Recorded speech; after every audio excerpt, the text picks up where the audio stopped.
Have you ever wondered what's going to happen to you when you pass away? Is there a heaven and hell? Do you become a new living thing according to your behavior during your previous life? Is there only one God? Will death be another journey, or will you rest in peace? You are about to embark on an amazing adventure to four very different cultures, each with their own stories and legends about what happens to you and where you go when you die. Since the beginning of time, people have questioned how they got here and what will happen to them when their life here on Earth is over. This curiosity has resulted in countless stories and beliefs being passed down from generation to generation. We are here to summarize four of these different cultures so that you may better understand what others believe happens after death.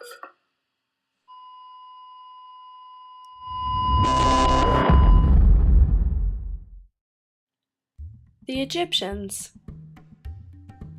The ancient Egyptians didn't believe in heaven or hell, only the underworld.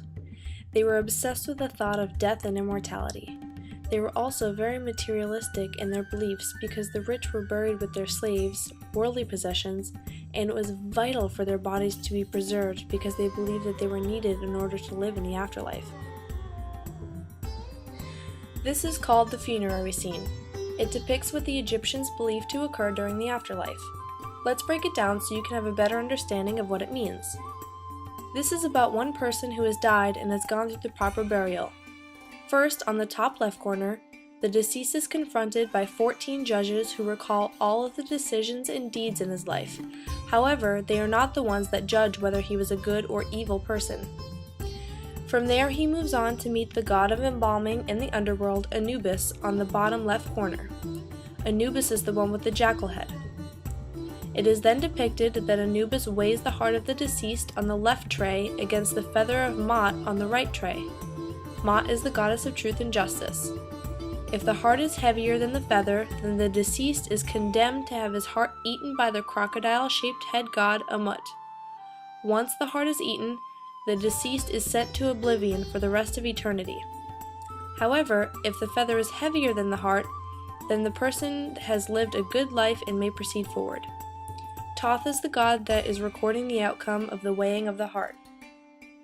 If the heart is pure, then the deceased is led by Horus, the god with the falcon head, to see the lord of the underworld, Osiris, on the bottom right corner. Osiris is represented as a mummy in this scene. The goddesses behind him are his wife Isis and her sister Nephthys. The three of them welcome the deceased to the underworld, where they will be residing for the rest of eternity. Hinduism. The notion of reincarnation and karma is a strong premise in Hindu thought. For Hindus, life is a cycle, a turning wheel without end. Hindus believe that the soul, the true self of every person called the Atman, is eternal. Death is merely a period of transition in the journey of the soul. Neither life or death are permanent states of existence. The ultimate goal in Hinduism is to achieve enlightenment through the realization that one's Atman and Brahman are the same thing.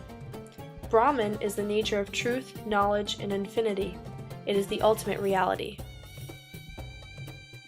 Hindus believe that all individuals accumulate karma over the course of a lifetime. Good actions create good karma, and evil actions create negative karma. Karma is not assigned or regulated by any god, it's simply earned by an individual and passed down through subsequent lives. This cycle of birth, death, and rebirth is a continuum called samsara. The purpose of life in Hinduism is thus to minimize bad karma in order to enjoy better fortune in this life and achieve better rebirth in the next.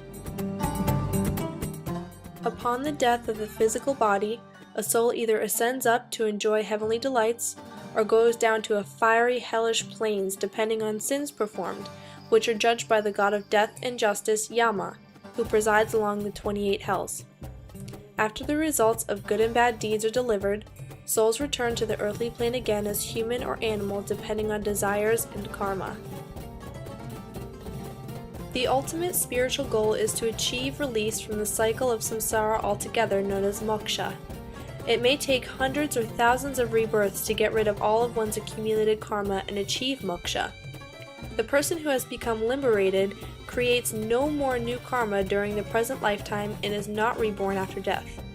Escaping the repetition of reincarnation through moksha is believed to ensure lasting happiness and peace through the realization of one's union with Brahman. The Donnie Tribe. The Grand Valley Donnie Tribe believes in something called the Adaiyakan, and each person has one. It is not supernatural, it's the target for ghostly attacks.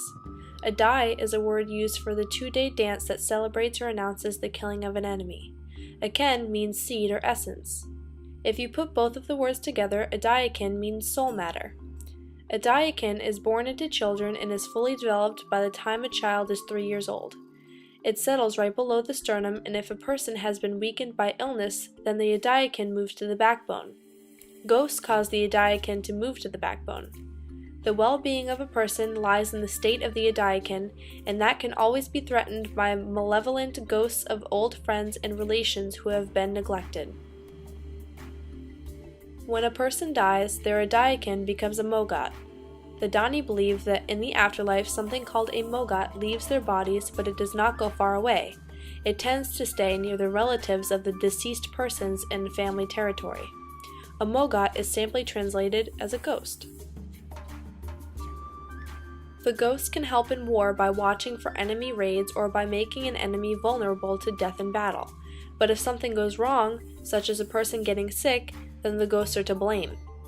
When a person dies, they are cremated. However, if the person who died was a successful chief or village elder, they are mummified to offer protection after death, just like they were protectors of the community during their lifetime. The Donnie Tribe has funerals for a few reasons.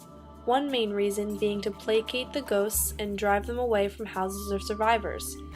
The way they drive the ghosts away is at the start of the corpse being put out on the pyre to be burned. 2 men start sending the ghosts away. One man holds a bundle of grass high above the corpse. The other one strikes it and shouts to the ghost to come along. Then he grabs the bundle of grass and runs down the courtyard towards the entrance. The Donnie are very simple people with a simple way of life. They are, as Carl Hyder, an anthropologist who wrote a case study about the Donnie people, would say, peaceful warriors. The Greeks. There was no heaven or hell, but there was an underworld. The underworld was ruled by Hades. Hades was the most feared of the gods due to his coldness and disregard of life. Upon dying, it is very important to make the proper burial take place. The corpse must have coins placed on his or her eyes or placed inside their mouth. The coins are used to pay Hades' boatman Charon. If the coins were not in place, then the soul would be left to roam the shores of the underworld for 100 years. The journey begins with the god of death, Thanatos, who would cut a lock of hair from the person. Hermes would then give the soul's direction to the river of Hades. After the fee was paid, Charon would then take you to the gates of Hades, guarded by Hades' hellhound Cerberus, who would wag his tail in excitement for new souls but would never let one leave. If you were a good person when you were alive, then you traveled to the Elysian fields.